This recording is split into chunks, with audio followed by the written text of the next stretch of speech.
Hi everybody and welcome to this episode of CFO 4.0. I would like to say a quick thank you to our sponsors, ITAS, the Sage Transformation Specialists, and as usual, I am your host, Hannah Munro. And with me today is a repeat guest, a very welcome repeat guest. It's wonderful to have Andi Lonnen. So for those of you that don't remember, Andi is the founder and the CEO, Chief Energizing Officer. Everyone that knows me knows I love that title, of FBP, so the Finance Business Partner Academy. So I want to say thank you so much, Andi, for coming back on. It's so great to have you back on the show. It's just wonderful to be back, Hannah. Thank you so much for inviting me back. Oh, it's lovely to have you. And of course, we are going to talk about your specialist topic of choice, which is obviously finance business partnering, which is very exciting. So we talked a lot last time about sort of what are some of the skills that a finance business partner needs. But today we're going to sort of explore the journey of developing finance business partners. So how do we take them from that rough and ready, maybe finance graduate or finance person, into this star finance business partner? So can you talk to us a little about what are the levels that sit within finance business partner? Is there like a hierarchy, a senior finance business partner versus a junior one, or what's there? Yeah, so it depends what organisation you work in and the size of organisation. So I've come across deputy finance business partners, senior finance business partners. Some organisations call all their finance team, whether they're in accounts payable or whether they're CFO, they call them all business partners, not in their role title, but they say they're all the business partnering mindset and skill set and approach. So yeah, there can be a wide range. Some are clearly more experienced than others. And I think it really depends on the journey that they've been on in their own organisation or organisations as well, because you can have business partners. I think we talked about this a little bit before, that you can have business partners who have been in that role for, say, 5 years, 10 years, but they haven't been given much training, support, guidance around it. So they're still doing a lot of management accounting and that sort of thing. So there's different levels of experience as well. Some people can really get stuck into the business. They don't have to do month end. So there's just a whole massive range, depending on the organisation size of organisation, public sector, private sector. It's a very interesting space to work in. It's still very evolving at the moment.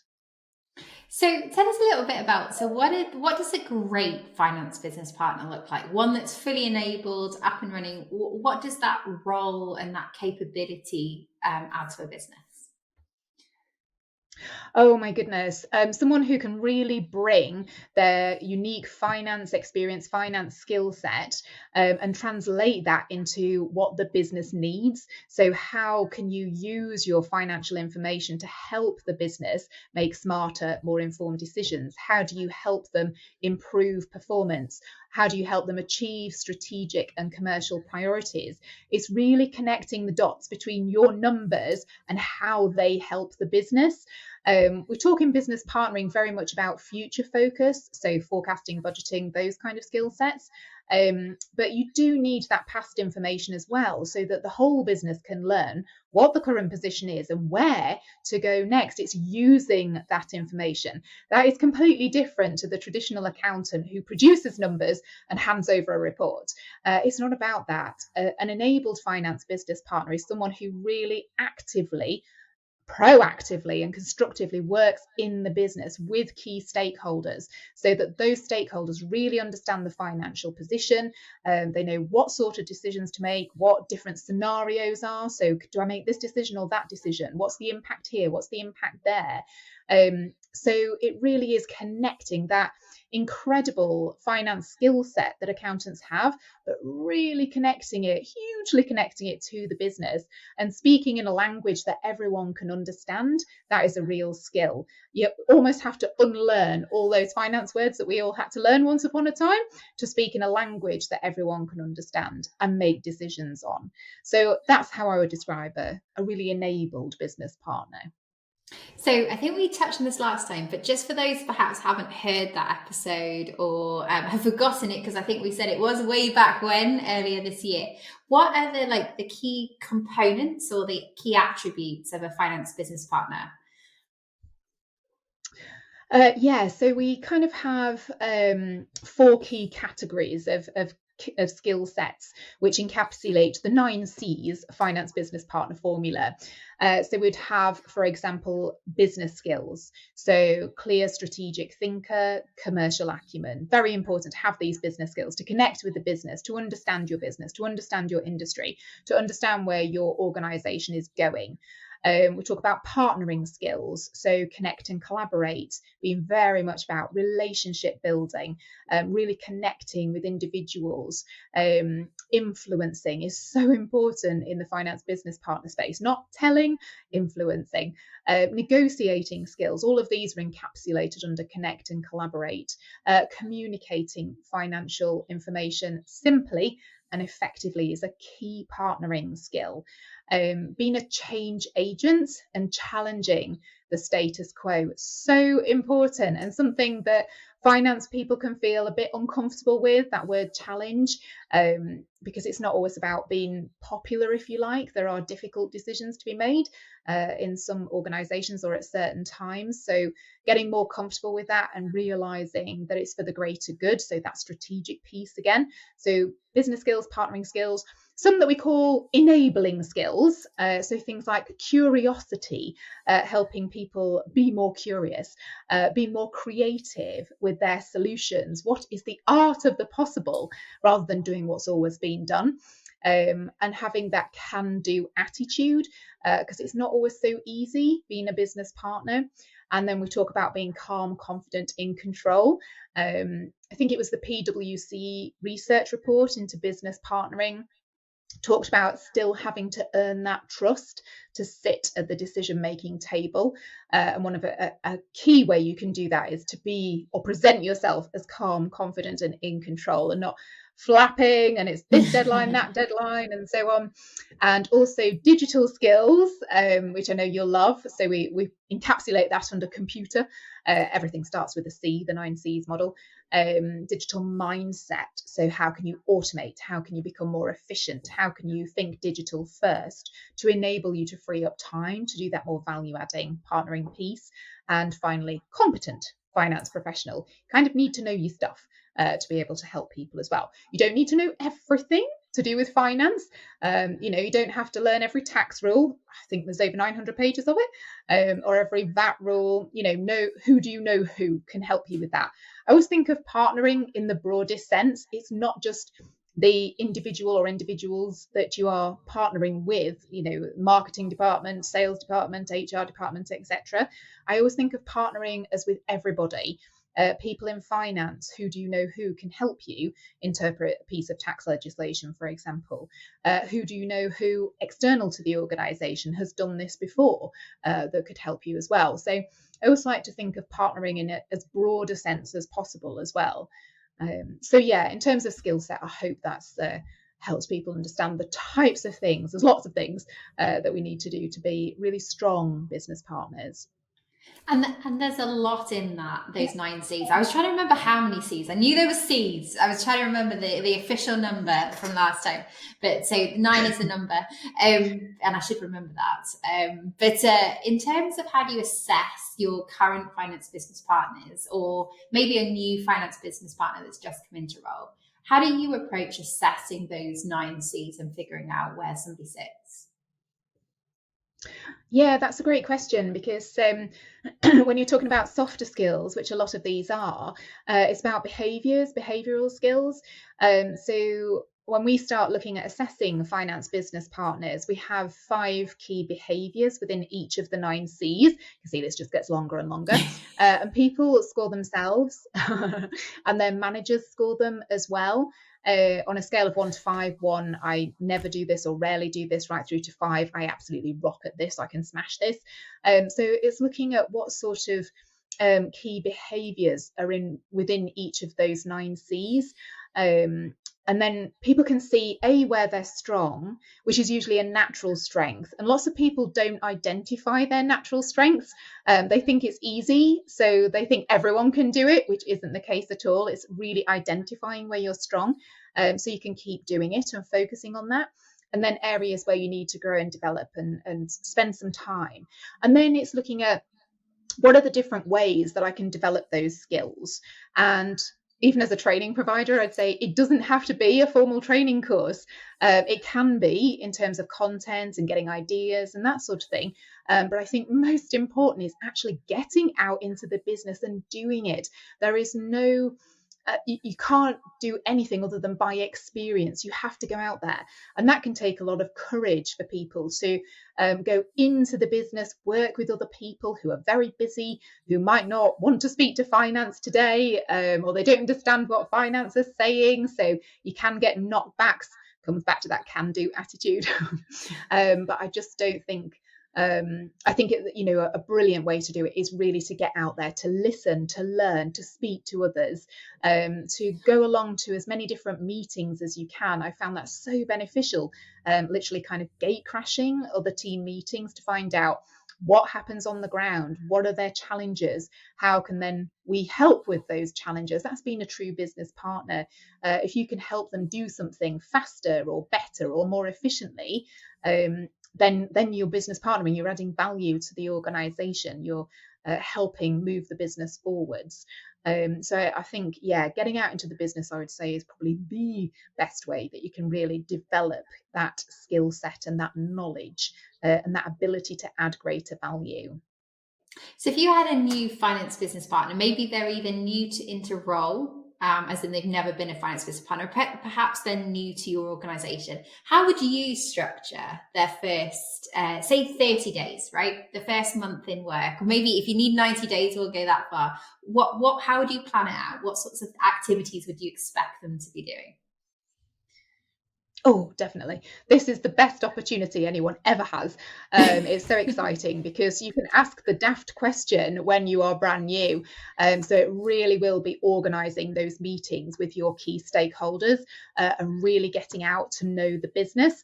A company I worked at, they had an induction program for a week called DAFT, D-A-F-T.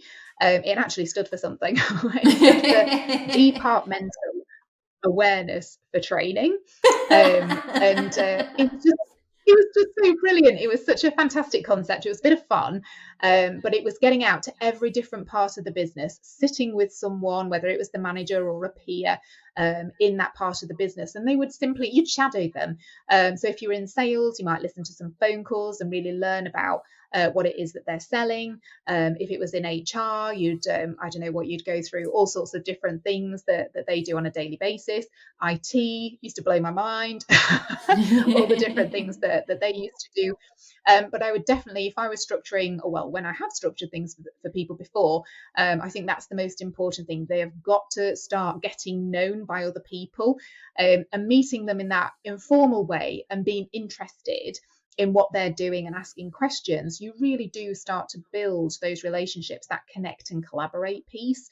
So that then when you have a question, in a few weeks' time or a few months' time, you can go to them, they remember you. It's a lot easier to have that conversation. So 100%, it's all about getting out into the business and those meetings. Those one-to-one meetings, going around and learning about the departments. And I think join as many team meetings as possible. I know I've said that before, but I think it's so important because, like I say, you really get to understand what's happening on the ground. And again, building those relationships with people. I think so much relationship building is done over a coffee. I know some people are working in the remote space. So if you are in the remote space, I would recommend organising coffee chats with people. Just say 15 minutes, so you're not taking up people's time. Doesn't matter if it goes over that and you're getting on well, but that real connection with people, you just can't partner unless you've got that people side going on. You don't necessarily have to get on with them. I know people think, oh, this is really soft and fluffy. It's about connecting and collaborating, working together with people to achieve the strategic and commercial priorities of the organization. That's why you're doing it. So you might have completely different approaches to other people, but it's working through that and having the skill set, the communication skills to work together. Say we're trying to achieve the same thing, we just might be going about it in a different way. So how do we move forwards with this? So it really is, it's doing some formal training, I think, to build some of the skill sets that help with those conversations. But yeah, in your first 30 days, 90 days, get out into the business, ask the daft questions, keep going, keep meeting people, have coffees. I don't think anyone's ever turned me down for a coffee, whether virtual or real. So I don't blame them, Andy. You're a good person to meet for a coffee, to be very fair. So we talked a lot about obviously meeting up, and like you say, there's an element of relationship building. But are there some key questions that you should ask in those conversations? You know, from your stakeholders, from the individuals. What are kind of the things that you should be like as a finance business partner, or even as a CFO, asking your finance business partner? How did that conversation go? What kind of questions can you ask to verify that it wasn't just, how was your day? Yeah, it's great. It was actually a meaningful conversation. I think that's a brilliant question, and I think this is part of the skill set, is have some questions at the ready. So I would start quite gently and just say, so tell me a bit more about what you do. Let's, we're not here to do an interrogation of someone, they're not under attack. So just listening, nodding, and that sort of thing. And then quite often questions come out of that. And I think a really good question to ask, one of my favorites, is what keeps you awake at night? To do with work, because then you're really starting to gather intelligence about what issues they've got in their department. Some of them won't be yours to deal with, but some of them I've found is there's so many quick wins. There's so many things. It's like, oh, I didn't know that you needed that. We can do that in finance. We can help you with that. We can support you with that. And when they start realizing that you're not just there to produce a profit and loss account every month, and you can actually help them with things, then you build that relationship. It's not expecting to build it in 30 minutes. This is ongoing work in progress, no matter how long you've known a person for. So yeah, I think that's one of my favorite questions, is what keeps you awake at night, to do with work, because you're really learning so much more about what's going on for them, what their key challenges are. And so that's all about building connections and building that sort of communication framework. You talked a little earlier about how to communicate numbers and how to talk their language. Now, I can't remember the name of the C that was under, so you might tell me, I might have to remind me there. So tell us a little bit about how you would assess and develop those kind of skills. Oh, that's a great one. Yeah. So I think initially it's hearing someone present and seeing what they write as well. So as examples, when I went in as a finance director to take over in a company, I looked at the finance report. It was written in font size 8. So much was crammed onto one sheet of paper, and then the next sheet of it just went on and on and on. And then there were graphs that didn't really explain what was going on it was just so, I looked at it and I thought, I don't want to read it, and I'm in finance. So I think firstly is just get a feel for how this person is, because in interview everyone asks for excellent communication skills, and of course we all say, I've got excellent communication skills. And you might be very good at getting on with people, but how are you at communicating numbers and turning that into a story? And then I think once you know where they're at with that, and I think something else you can do, depending on how new they are, if they're already settled into the organization, you can do 360 feedback. Ask for the stakeholders, what do they like about the communication style of this individual? What would they do differently? Never say better, because that's so subjective. It's just what could they, in your opinion, do differently, to give you a starting point. And then there are so many different techniques to really simplify the information, from techniques for de-jargonizing. One of my favorites is to challenge people to remove numbers from their communication. Scares finance people. It's like, well, don't I present numbers? Well, you present the story. So if you're not allowed to use numbers, what story are you telling? What's happened? I'm not saying don't use numbers. What I want to challenge people is to think without numbers. Then you get the story. I think asking so what is such a key part of finance. I was very fortunate that I had someone that always said, so what, Andy? So what, Andy? Until I finally learned that I didn't just give the what, I also gave the so what. And then finally I learned to give the now what, the next steps as well.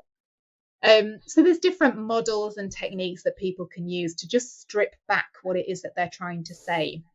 a lot of people that we work with outside of finance, our key stakeholders, might not love numbers as much as we do.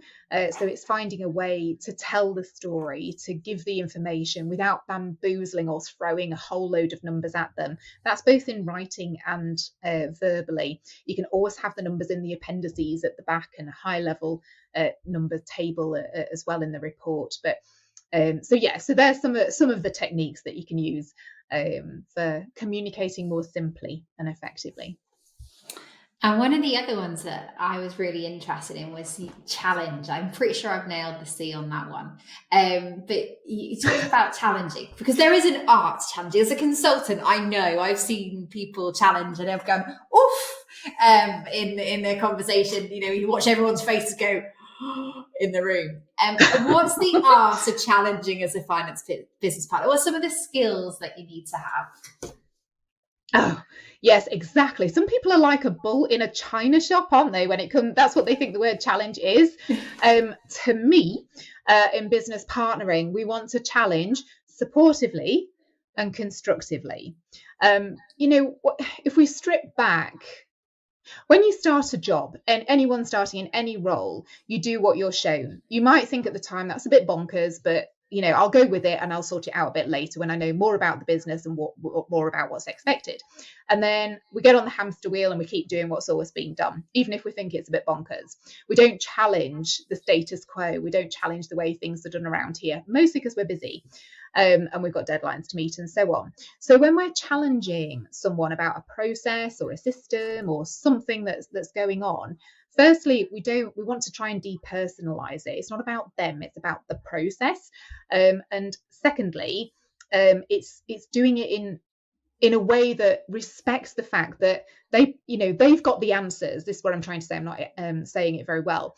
I'll give an example. So there was an operations director who was watching a junior admin person who was printing off various different, I think it was a report of some sort, and filing the same report into different folders.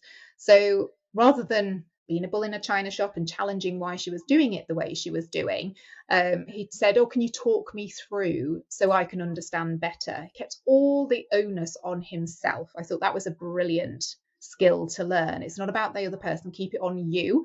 So that they can, there's no attack, there's no accusation. So that person is free to tell you what they're doing. And as he was nodding and she was talking, and saying, I print this off for the auditors and I print this off for, the board, and print this off for somebody else and put it in this bulging filing cabinet, and then it gets shipped off to archive, and there's just cost, environment. And in the end, she just said, to be honest, it's a little bit crazy because no one's ever asked to see any of these prints. And if they needed it, then I can just get it from the system for them. And he said, what a fantastic idea. Even though he could have come up with that idea himself, that wasn't the point. This is challenging supportively and constructively. And he said, let's do that. So now this person who's just been challenged in a very supportive, constructive way is thinking, I've had an idea accepted by a director. And I think lots of people don't feel that they can say anything because it's not their place.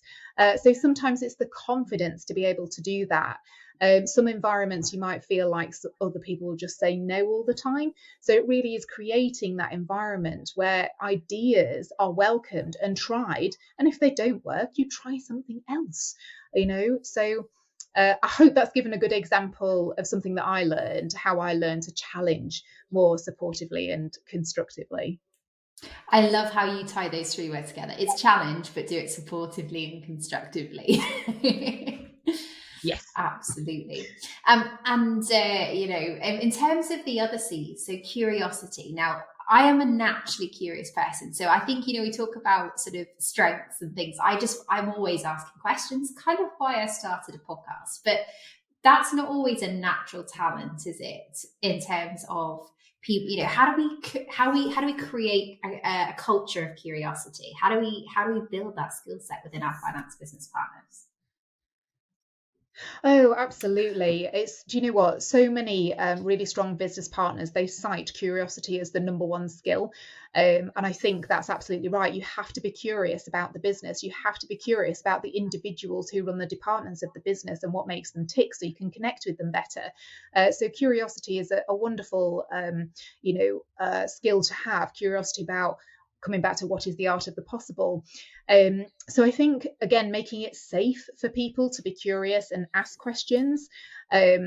I've come across fairly recently a couple of organizations who've started failure walls, which I think is a brilliant idea. So people proudly state their failures on this wall and celebrate their failures and what they've learned from these failures through being curious. And I think you're absolutely right. Curiosity starts with asking questions of people and learning stuff, listening to the answers, learning stuff. I was actually asked by a potential client recently, how on earth do you train on curiosity? So ping, up came a masterclass on curiosity, professional curiosity, to help people with that skill set and to know it's okay to be curious and it's okay to do this in the workplace. But I think if you're heading up a department of finance business partners, then you really need to be encouraging that.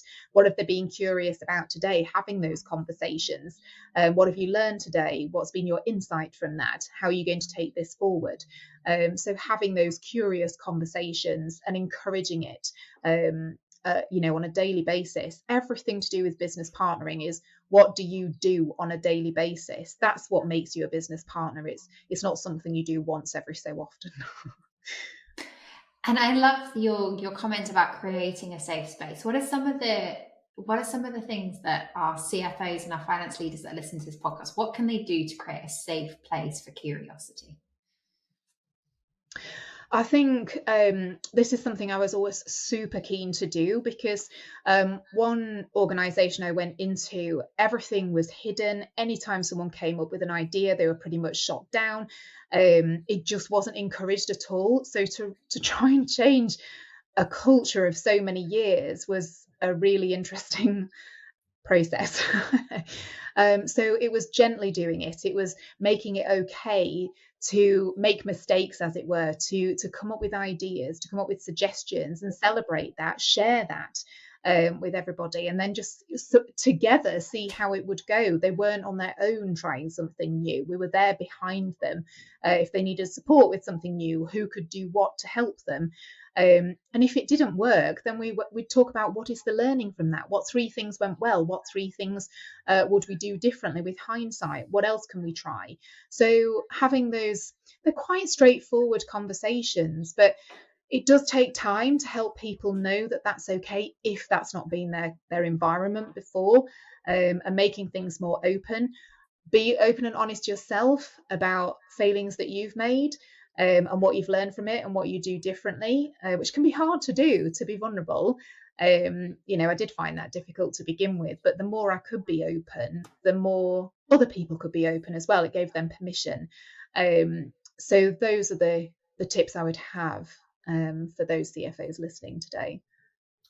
And obviously part of being curious is learning more. And we've talked a little bit about community. And one of the things I wanted to make sure we talk about today is actually an exciting event that's coming up. Tell us a little bit about what's happening in the next few weeks. This is we absolutely love this. It's an annual conference that we run that's dedicated to the needs of finance business partners. And I think how this differs from the training courses and programs is you've got so many different speakers who bring their own experiences from lots of different organizations, different sizes, different sectors, different countries as well, to really open your mind to what you can do differently and what's okay, what you can have a go at, and that sort of thing. And we spend a lot of time in breakout groups and interacting with each other. So a lot of peer learning. So you've not only got all these incredible speakers, you have dedicated sessions where you're with other business partners, whatever their role title. They don't have to be called a business partner, but people who want to add that value that we talked about earlier. And again, it's just what is the art of the possible? What are you doing in your organization? What can I do differently? What can I learn from that? I know when I was coming through my career, when you're in an organization, you're part of the culture of that organization, quite rightly. And I found some of my best learning was when I was in networking with other people in similar roles, but in completely different organizations, and just found how differently they would think, how differently they would approach something. And that opened my mind so much. And I think that's what this conference does for people. It's, in fact, the 3 words that were used the most last year, we did it on a little word cloud, was inspiring, insightful, and informative. Those are the 3 I's. There was also thought-provoking as well. And I think that encapsulates everything about the day, is that you can be so inspired by what other people are doing and have some real simple takeaways that you can implement straight away and get a real buzz from doing that as well. So yes, we're super excited about it. And I think that's one of the things that I love, because I always find that speaking to the community, and like you say, it's not just about the speakers, it's about the people you meet and the ideas you get. And it doesn't have to be necessarily industry specific or role specific, but that learning and that ability to speak with like-minded people that have a passion for business partnering, for the future of finance, that is just super exciting to have. Absolutely. Yeah. So tell us a little bit, is there a theme for this year's, or is there any particular topics you're really excited to discuss? Oh my goodness, I don't know which ones to pick. I hope none of the panelists are listening, because you might be in trouble if you don't mention theirs. But I've got a favourite.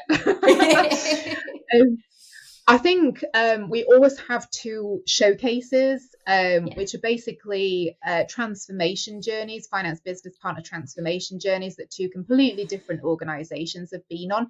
You can learn so much from how they approached it, what they learned from it, their successes, what really was so difficult. Did they ever think about giving up? What made them carry on? How did they overcome it? What would they do differently in hindsight? So it's a real warts and all journey of 2 completely different organizations with real enthusiasts for the finance business partnering space. So those are always fantastic. And then we have several masterclasses. We've got such diverse ones this year. We've got someone coming from a recruitment firm to tell us what their clients are asking for when recruiting a finance business partner, and then what the candidates are able to give them. What's the gap? So really looking at what skills do need to be developed to be that world-class value-adding finance business partner. What are the clients looking for? What are companies looking for? So just a different way of exploring the skills that are needed right here, right now, and in the future.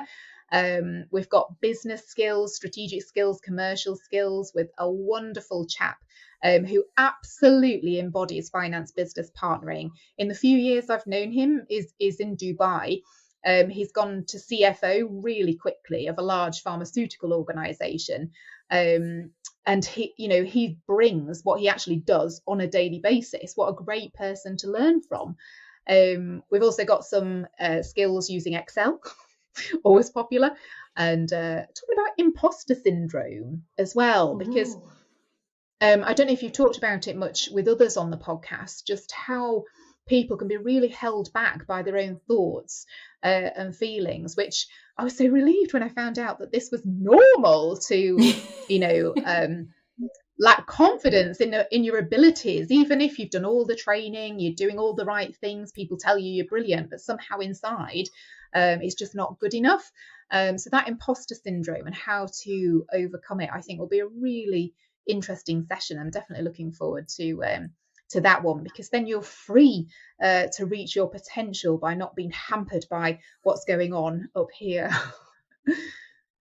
Oh no, and that's so exciting. And I must admit, when I've seen the agenda, and it looks absolutely amazing. So, and I think the guys that are doing the masterclass, Cecile and Keely, I think it is, that are running those masterclasses, and they're both fabulous, right? I have spoken to both of them on different occasions, and they are wonderful. So, so if people want to learn more about, perhaps they've got some finance business partners that they want to develop their skills and give them a bit of inspiration, it's coming in after the summer, everyone's coming back with the holiday blues and they need something exciting to get them re-energized.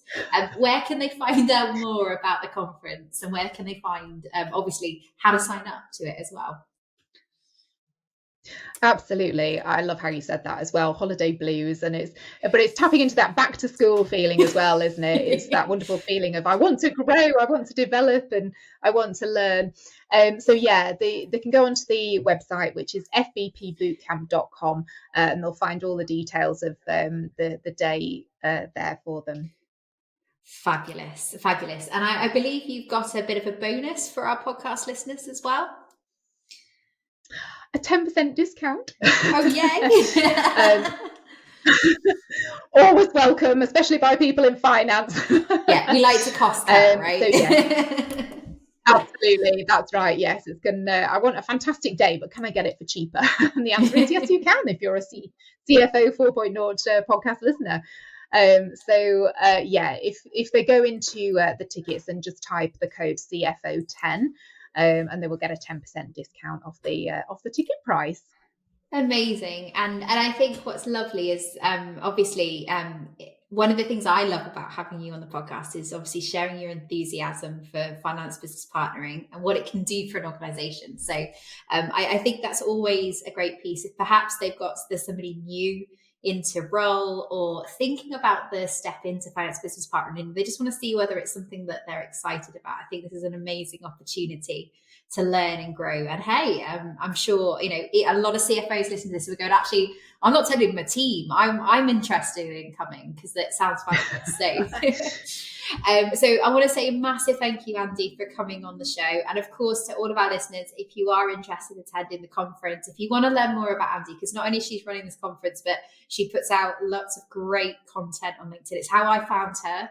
And it is always really, really interesting. So I'm a massive Andi fan. So please do reach out to her on LinkedIn, have a look at the content. And of course, we'll put all of the links to the conference in the podcast show notes should you wish to have a sneaky peek and see what's going on. So thank you so much, Andi, for joining me. It's been an absolute pleasure, as always, to have you on the podcast.